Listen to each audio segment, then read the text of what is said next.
All right, welcome back everyone for session two today. So for session two, we've got Dr. Kathryn Hutt from Doctors Health New South Wales out to present on Doctors Health and Wellbeing today.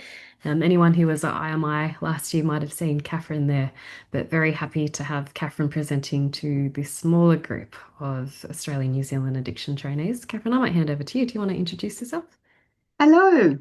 Thank you very much for having me. My name's Kathryn. I'm a GP.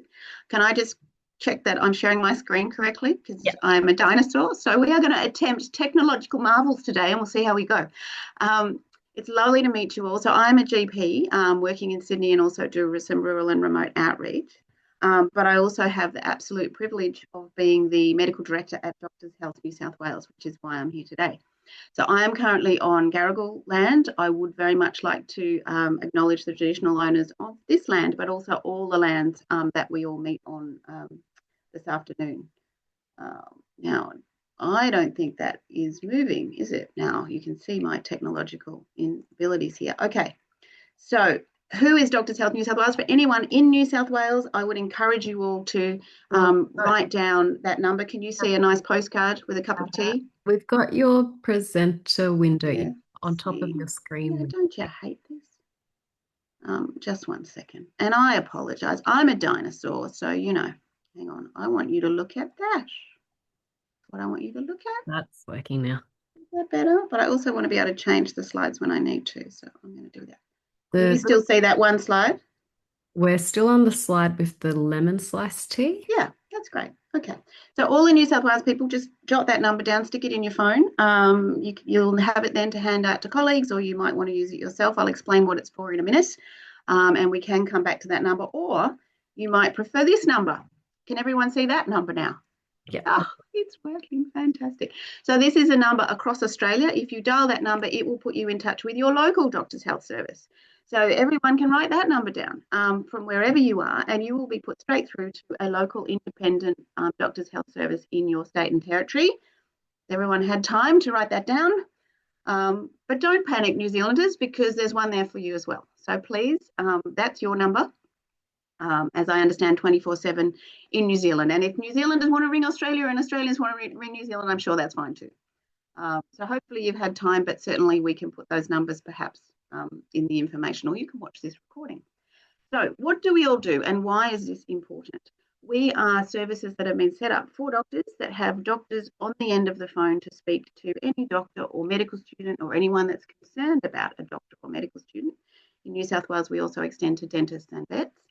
And there is a doctor that pretty much rings you back straight away to talk about whatever's going on. And the reason that these services are effective, and we do get so many callers, and we get hundreds of calls each year from doctors and medical students, is that it is a completely confidential service. It's completely safe. It's not linked to any regulators, any employers, any training colleges. It is they are independent services, and they're totally free. They're not recorded. And on the end is a very non-judgmental, kind doctor that is going to listen and try and help those callers with whatever's happening for them to empower them to take the next steps in whatever they need to do. And so you can imagine we get calls everywhere from callers in distress and in crisis that are actually at quite high risk. We have callers grappling with substance use and don't know how to access treatment safely with all the threat of things like notification. We get callers that are perhaps just looking to change GP or to see a GP for the first time and would like some advice in how to manage that. So a great breadth of calls. So that's why I'm here, and I would like to bring the spirit of our service into this room today, in that I want to make this a very safe space for us for the time we're going to spend together, because we are going to be talking about you. I would like to just spend some time talking about your health and your well-being. Sometimes when we start thinking about ourselves, that can be a little confronting. So if any of you do find this a little bit personal and close to home, please reach out to your own supports, or in fact, feel free to ring any of those numbers that we've just seen up on the screen.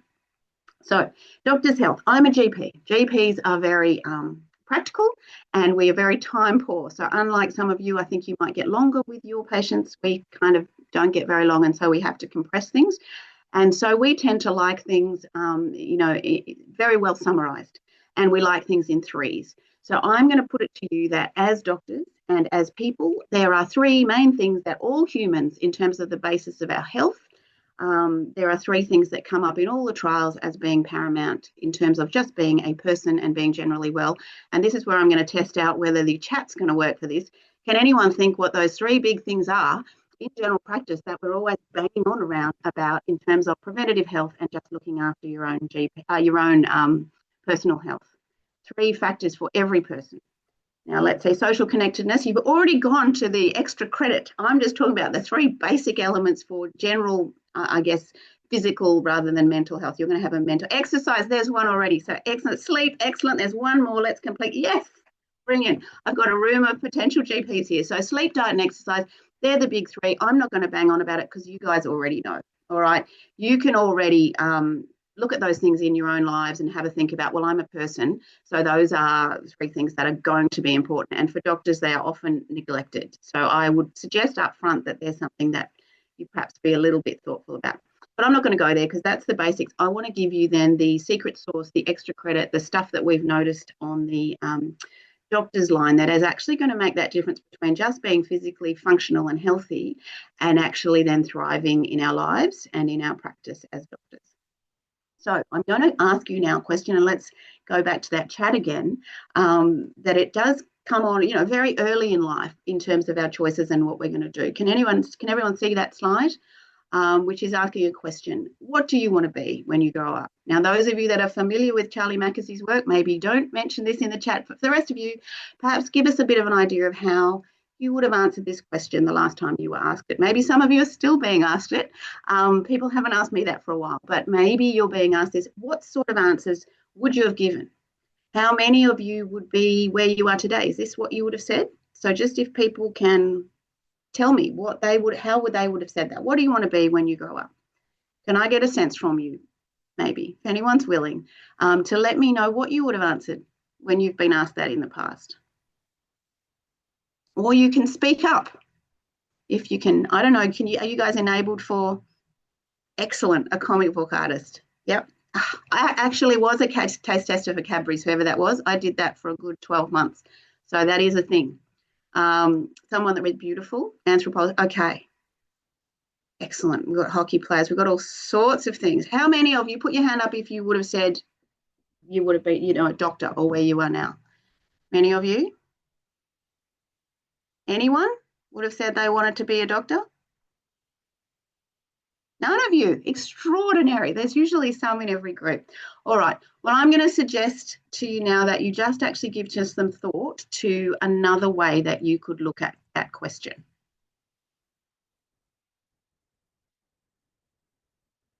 Okay. So, in fact, if we start looking at our careers and our choices in a different way, as it turns out, I love this image. As it turns out, there's a very different way to answer that question. And so I want to bring us in this room back to that question now. I want you to have a think about values. And in fact, what do you want to be from that absolutely value sense? Here are some suggestions here. But I'm going to ask you to reflect for a minute on yourself and what is it that makes you you? What are those values that are really important to you? And in fact, if everything else went away, if this job went away, if perhaps your role in your family went away, what is left? What is it that makes you you? That are those core things. See if you can whittle it down to three things that make you you, three of those core values. And I want you to have a really long, hard think about this. Like I said, I'm not going to ask you to write stuff down or learn anything other than maybe 6 things in this book, but I want you to be really thoughtful about yourself. So I'm going to give you literally 60 seconds now. I am going to ask you to close your eyes. Now that's confronting, isn't it? But close your eyes because I want you to reconnect inward for 60 seconds and see if you can come up with three of those values that make you you. Okay? And your time starts now.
And welcome back, everybody.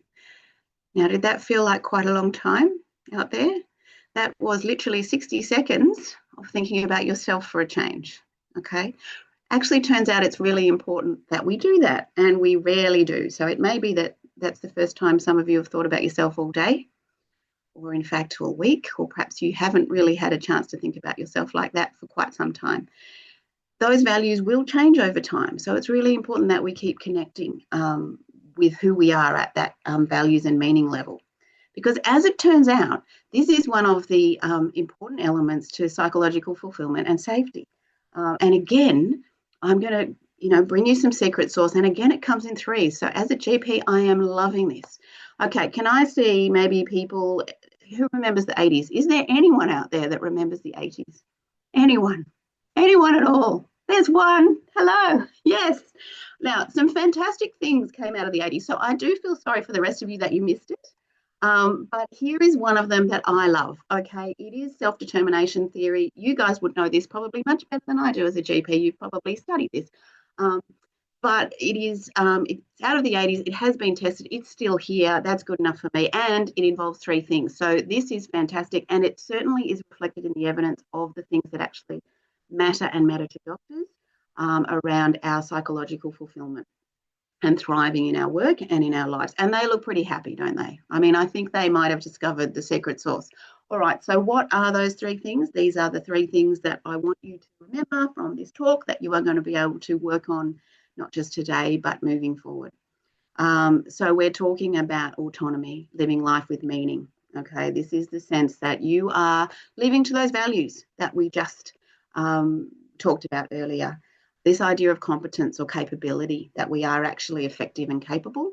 And then the idea of relatedness, and the person before in the chat that talked about social connection. Absolutely, this is one of those fundamentals in the big six. So here we are. So we are going to spend some time working through these three this afternoon and see whether we can get to a point where we feel that, well, at least we've made a start on thinking about them, because these are the things that are going to keep us well in our practice and in our lives. So let us try to start off with thinking back to the idea of those values, okay, and how you're going to start to incorporate those into your, not only your life, but also your clinical practice, your profession, okay.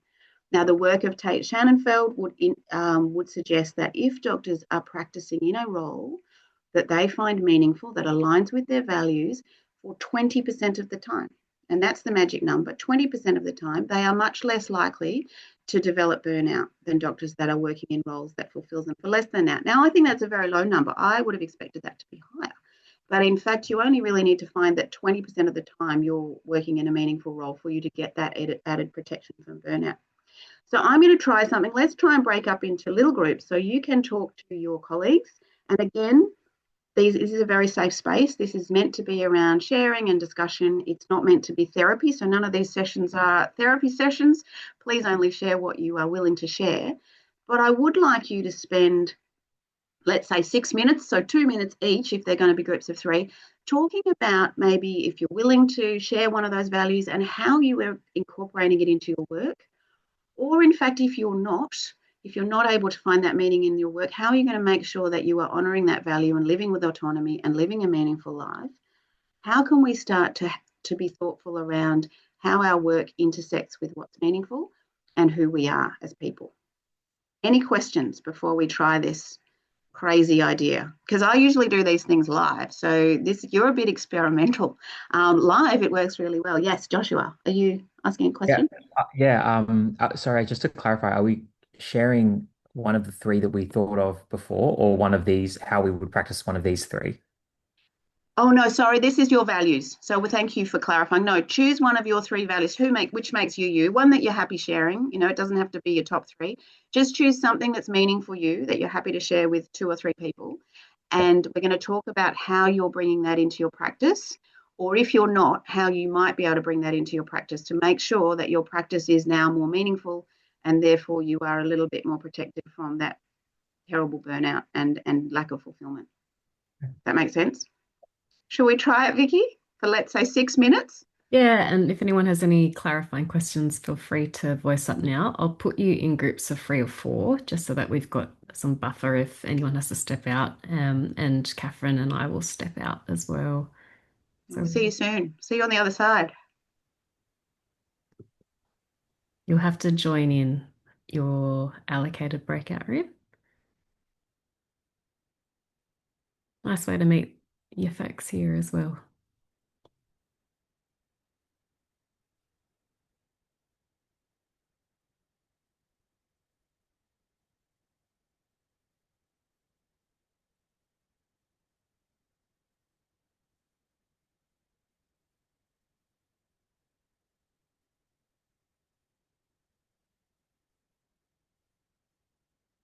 I'm just checking to see if anyone's lost Kathryn. I think they're all in. We've just got Hashana, Max, and Sean. If you're there, please join your rooms. I think all groups have at least 3 in them though, so that's good.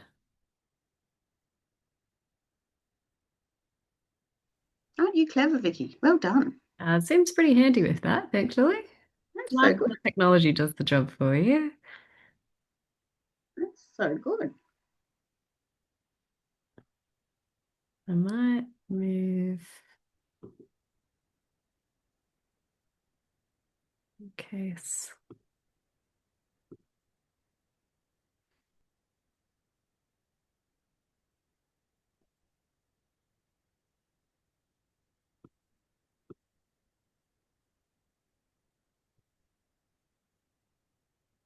we should, yeah, just keep an eye on the time, maybe 6 minutes or something. Sorry, I wasn't timing. Oh, good. It's been about a minute or two, so they're smaller groups as well, so there'll be faster conversations. Yeah, everyone's good. I like your backgrounds. Oh, it's a watercolor. Some people think I'm in space, but Yeah, well, but we've got Rahul here who is in space, so it's yeah. kind of quite nice. Oh, Rahul, look, you're there. Oh no, roommate's a bit lonely. I might move Murali to another group because he's just on his own in there at the moment, which I'll put him in room 7. I think that might be the group that I was in. I had someone and then they disappeared. I was like, oh, No, wasn't sure. no, Rahul, I'll move you to a group where there's people just so that you're not in the Okay. room. I'll put you in room 9. Sure. Join in.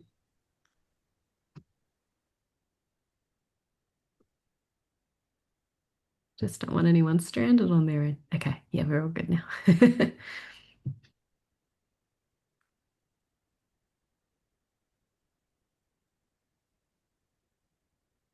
Well, it seems to be working well, Vicky. Well done. We'll just see. I mean, it might be a disaster, but we can only try, can't we? Oh, it's actually nice because then they actually get to sort of introduce themselves to other people online when it's a big group. They're all over the country, so and New Zealand, so they don't No, often. it's beautiful. I like to put them in breakout groups every now and then.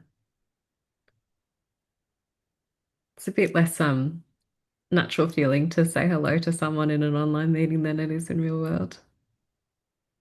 I know it's a funny space, isn't it? It's a funny space we live in. Yeah, for sure.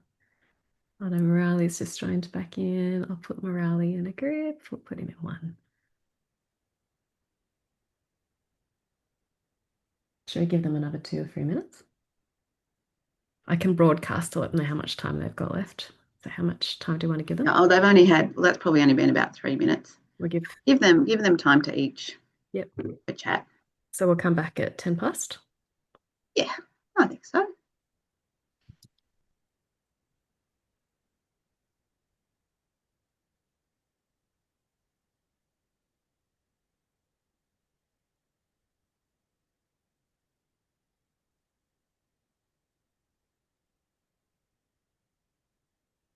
The message has just been sent round to everyone. Good one.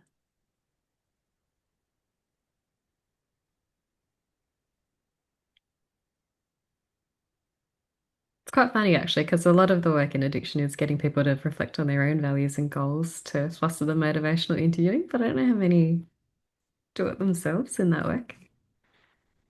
And maybe this is something everyone does every day, but it's still nice to have a refresher. I think. I hope. Well, we'll see if people found that Yeah. helpful or not. But I think it, like many things, it really comes back down to that a lot of the time. And if, you know. Amon, you've come back. Did you lose your group? Do I need to put you in another one? Oh no, my group said that they chat enough. They're finished? If you finished early, then good one.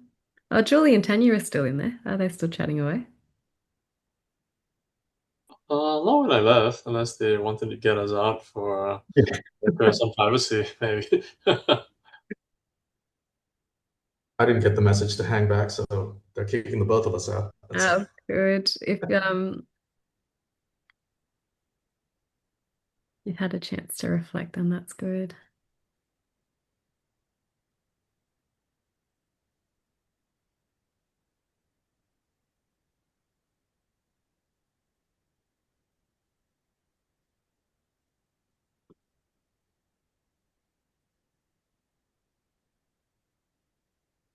We've taken to doing things like this at our leadership meets, Kathryn, and it's really nice to understand how your colleagues work and what sort of natural strengths are and what sort of makes everyone tick. And do you meet face to face, or is it more like this? No, we do it in person. We go out to a site separate to work, which is nice to have the change now. That's lovely. Yeah. Okay. So it's that 4:10. Yeah, we'll close all the rooms and bring everyone back. They'll come back in a minute.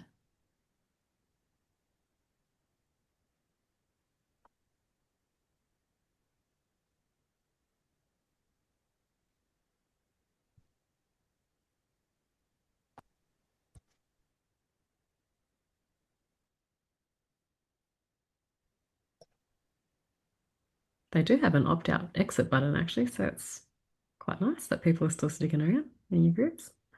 Here they come. Here Here they all come. It's quite fun, isn't it? It's like all the little chickens coming back home. Returning to the herd. How many are we expecting? Although some of them might have run away. I don't know. How did you go? Did that work, guys? Was that all right? We've got 15 seconds. Thumbs up. We've still got some people in rooms, so we'll just let everyone come back. Because you probably don't meet one another, do you? Necessarily. So this is good. We'll try that and see. You get to know some more people. All right, everyone's back now. Here they come. Excellent. Well, welcome back. Hopefully that gave you a lovely opportunity to reflect on who you are and how that is displayed in your work.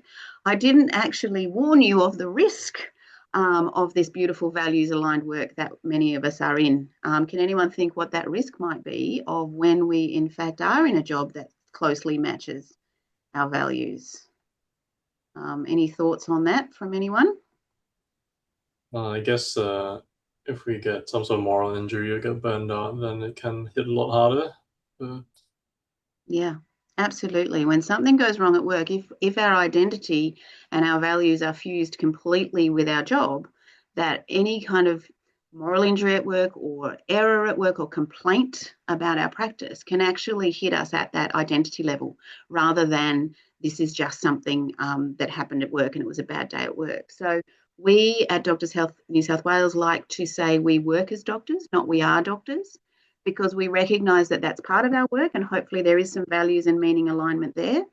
But in fact, it's just like the scrubs that you might put on, that you need to be able to take that off when you get home. And in fact, you actually need a wardrobe full of other outfits as well, so that you've got the ability to, take that off, change into something else and make sure you're honouring all the other parts of you so that when something does go wrong in that one values aligned role, that you've actually got the reader of books is still there, or the nerd that we had before, that those other values that we have, the big sister, the music teacher, the soccer coach, whatever it might be, those other roles that we play, that we're actually continuing to honour those, and that those outfits aren't just going moth-eaten in our wardrobe, that we're actually getting them out, putting them on and remembering that we have them, because you can get quite overtaken, and particularly if you are in a meaningful role, by that one role. And it can be quite dangerous when things do go wrong. So just remembering that to make sure that you are airing all the other things in your wardrobe.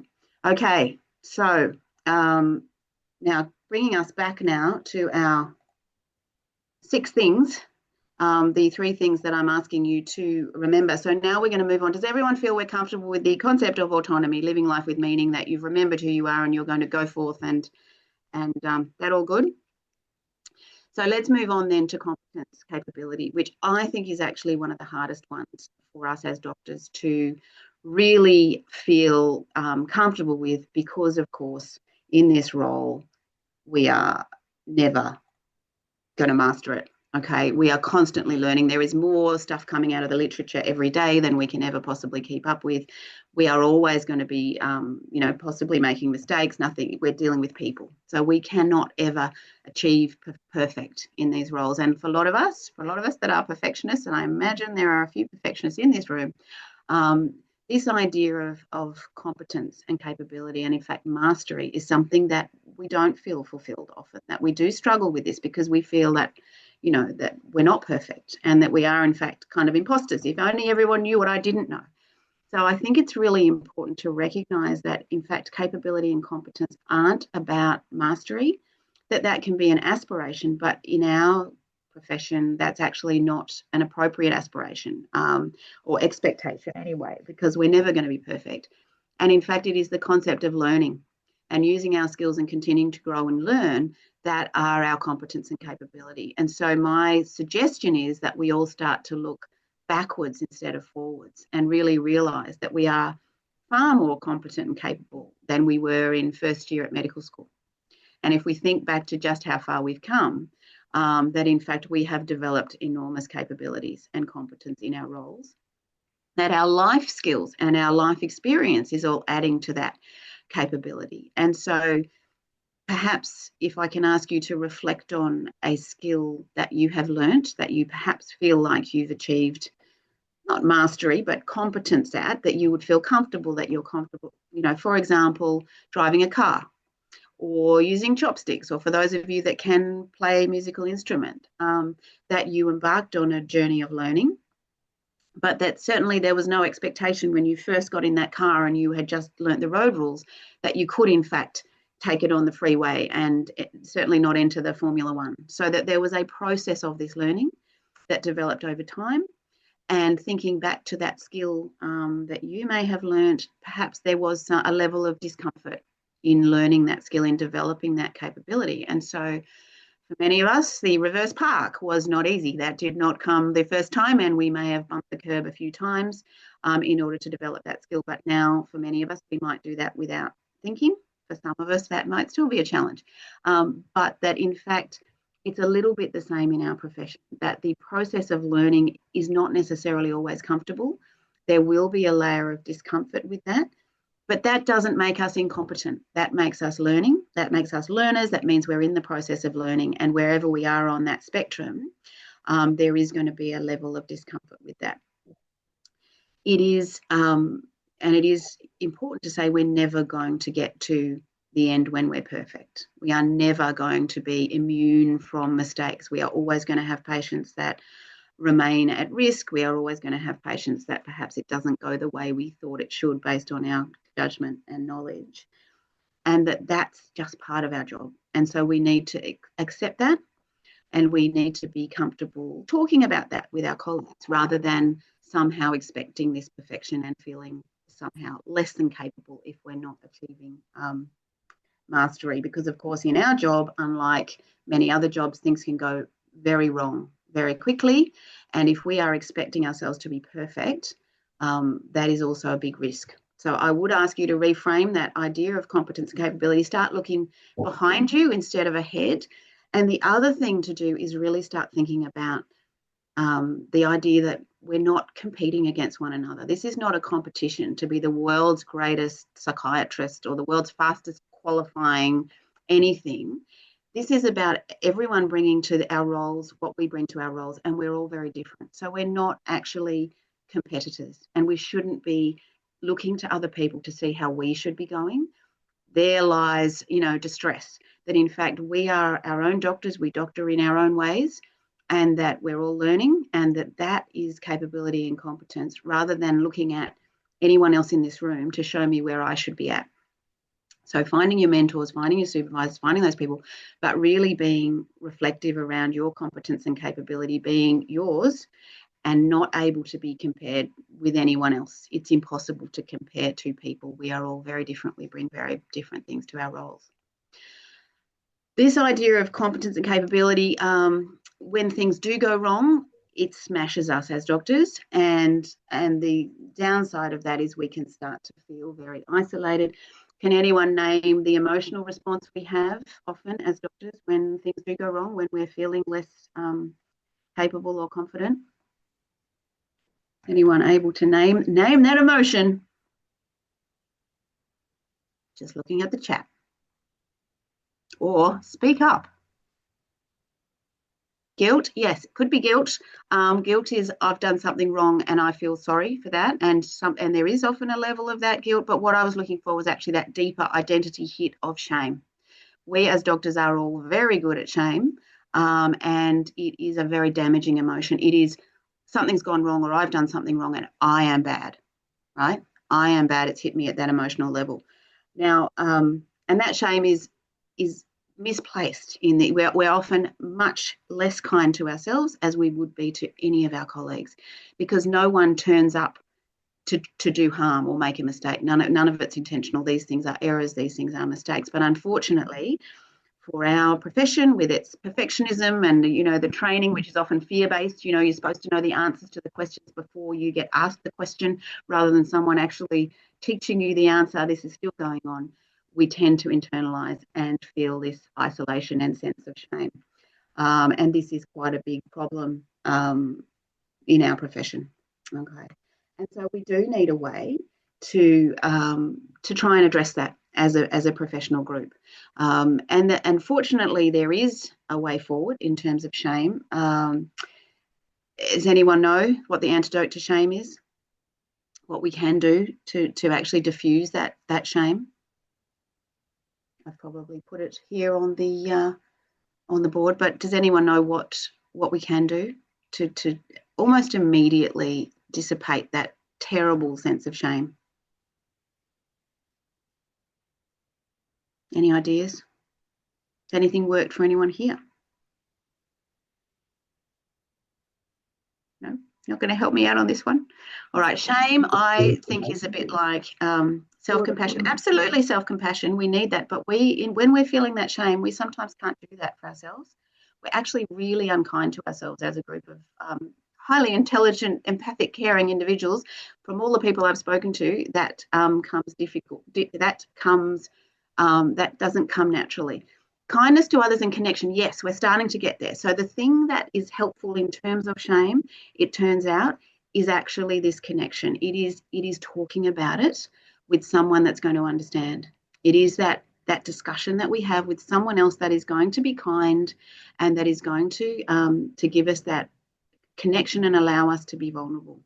It's talking about it. And that's why our phone line works, because people know they're going to get that person on the end of the line. It doesn't always work with a partner, because if particularly that partner is not medical, or a family member that's not medical, because they don't necessarily get it. They don't have that same peer professional background that is going to provide what is needed for that discussion around whatever it is that's causing that sense of shame. So the ideal thing is that we can talk to a colleague in that way. And this is not something that we naturally do. As doctors, we naturally are out there being nothing to see here, we're shiny, there's nothing vulnerable about me, I'm fantastic, okay? And so this is where I'm going to bring in self-determination number 3, which is this idea of connection or relatedness. How can we do this better as a profession where we're actually feeling safe to be authentically connecting with one another, instead of having to put up this front of nothing to see here and carrying around this terrible burden of shame? So I'm going to give you another opportunity now to practice this with your colleagues. Again, this is a beautiful, safe environment. Please only talk about things that you are comfortable sharing. But I would like you in your groups now to spend a couple of minutes talking about something that's a bit less shiny, that's a bit less kind of the facade. Talk about something that you feel anxious about at work. Talk about a mistake that you've made. Talk about something you regret. Talk about something you're scared of in the future. If you're really stuck, talk about your impact on climate change. All right. There is something there that you can talk about that is less than shiny for you at the moment. Please, it doesn't need to be the deepest, darkest skeleton in your closet, just something that's a bit less shiny that you perhaps wouldn't normally bring out when you first meet someone. Okay. The other people in that group, and hopefully they're quite small groups, please just listen to that first person as they talk for, around a minute or so, and then you're going to swap roles and have a listen to each other. And just listen really carefully, hold that space, be very kind and non-judgmental. And I want to see what that feels like for people. Okay. So we'll come back and hopefully have a bit of a chat about that when we come back. So is everyone, any questions about that? Okay. So off you go. Have a nice chat, but no shiny people. Okay. Just be real. See you soon. Should we do 3 minutes for this one, Kathryn? I think, how many in each group? We've got about 3 or 4 in each group. I think we should give them longer. I think we should give them till 6 minutes. Take it till 4:30. Yep. All right. So we'll come back after. They might need a bit longer. Did you do that painting, Vicky? No, I stole this one off the internet somewhere. Lovely.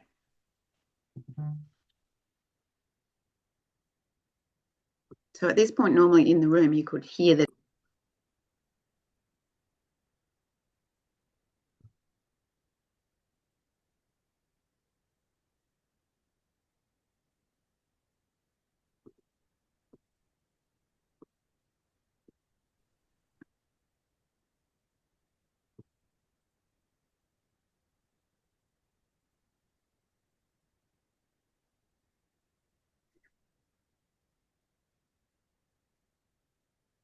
Welcome back. Here they come. Group one's come back. Oh, our other rooms are still going. Or do they press a button? You can't force them back. They're still there. I can never shut them up in real life. They've got a return, or you wait till the time expires and I see. Returns. They've got the chance to linger if they want to linger. Here they come. Here they all are. Everyone's back again. Hopefully everyone survived that. Welcome back. Is that everyone back? Yeah, that's everyone back. So, is anyone willing to share what that felt like? How did you all go?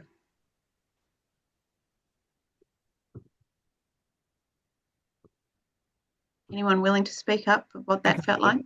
Yeah, I can speak. It was nice to be able to get something off my chest that literally happened today, and to not have to hide or modify it for the person listening, because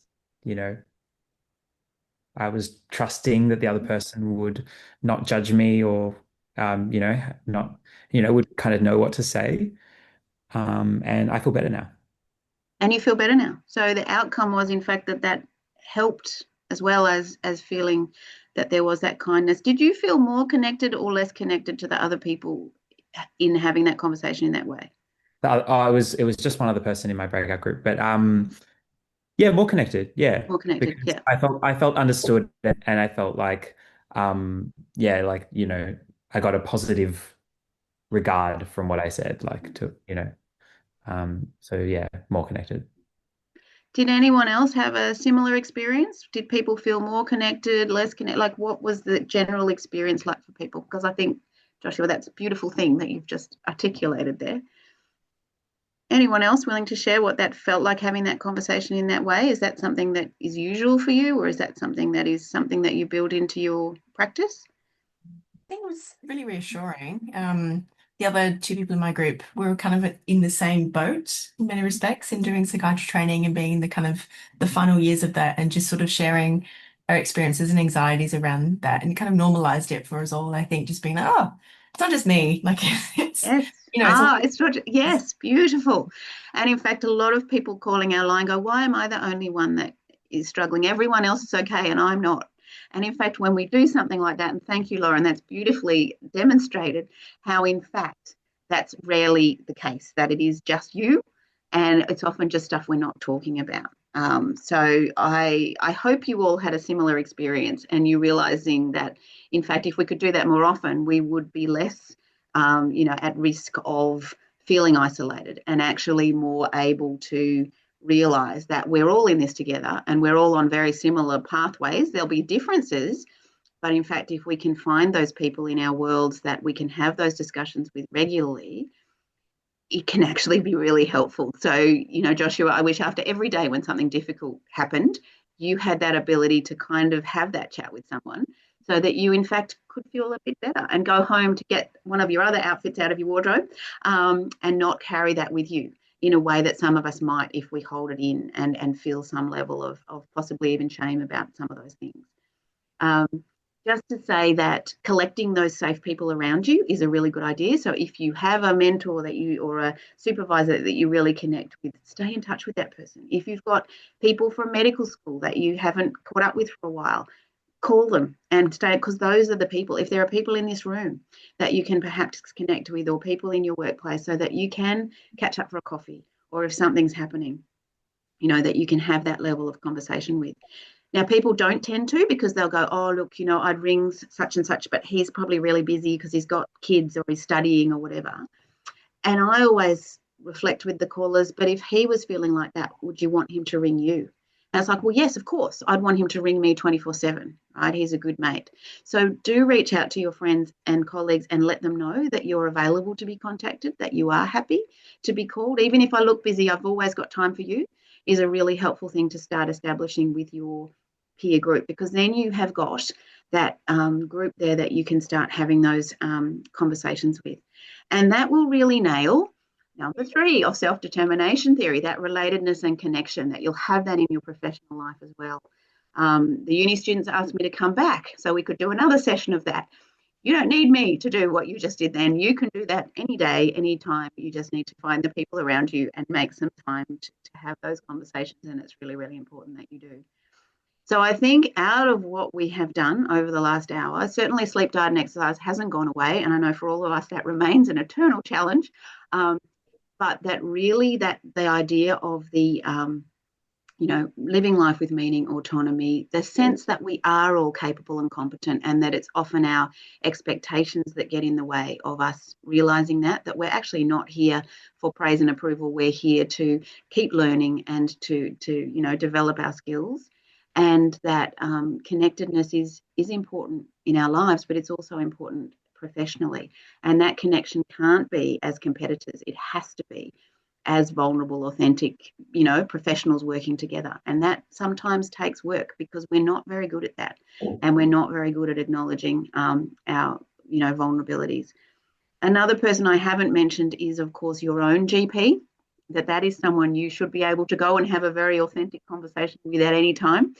It is no good going and interviewing a GP when you're really struggling and things aren't good. So go and interview them while you're okay. Go and interview them early. Make sure you like them. If you don't like them, change them, right? You don't need to remain loyal to your GP just because that's the first one you chose. Shop around, you know, get your blood pressure checked, get your vitamin D checked, you know, take a child in for a vaccination, preferably your own child, but, you know, find that GP so that you've got a way that you've always got someone there that you can go and talk to about what's going on with your own health and well-being. And you don't need a broken leg to go and see a GP. You can just do what everyone else does and come in for a checkup and explain what's going on, and we'll know what to do. So I hope, though, that you can remember the I've given you 6 things, so 3 more than a GP, but certainly those elements, because they will hold you in good stead forever. If you can really spend some time, even if it's 60 seconds a day, reflecting on those 6 elements, you will find that you do have more protection from just finding yourself in a, you know, big strife. And even if you are in struggling and wobbling, whatever, reach out, you know, give us a call, talk to your GP, talk to your colleagues, because those things stay with you no matter what job you're doing, no matter what role you have. For some of us, we're in the wrong job and it's not going to be something that sustains us, but then there are other options. So I think we have got 3 minutes, is that right, Vicky, for questions and comments? And I'd be really interested if people found that useful or not. If this is something that you are doing anyway, I'd be fascinated. But has anyone got any questions or comments? Open the floor. Thank you so much, Kathryn. Always appreciate your presentations and really important to remember to put the fuel in our own tanks as people doing the work that we're doing. So open up the floor to the trainees. Lots of love hearts coming. That's a nice Oh, I emoji. Normally like there's this thumbs feature. up and clap. So you've got a love hearts, Kathryn. Oh, I send them straight back at you. But that's lovely. But if people do have questions or, remember you can always ring.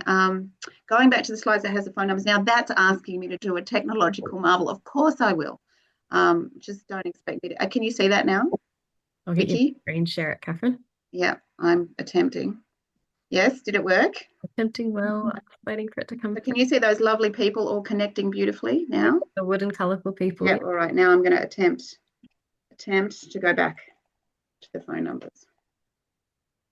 All right, so in Australia, you can ring from wherever you are, that number there. So can you see that 100 number? And that will find your local doctor's health service in every state and territory. And it will just geolocate some clever way. It will know where you are and put you through to your local service. And then you can see all the direct numbers there on the right. And then is everyone finished with Australia? In New Zealand, there's the New Zealand equivalent.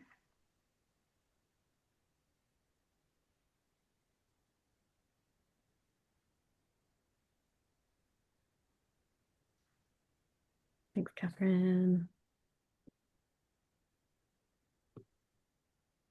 No other questions? Well, lovely to meet you all. Thank you for having me in your session. And wishing you all, I presume it's public holidays in New Zealand as well. Wishing you all a very lovely long weekend. Get all those other outfits out of your wardrobe and put away your professional role for at least that period of time. Oh, I love the love hearts. Right back at you. Thanks, Vicky. Thank you for having me. Thanks, Kathryn. We'll let you go. Bye-bye. Hi, Kathryn. All right, I'm going to stop the recording there.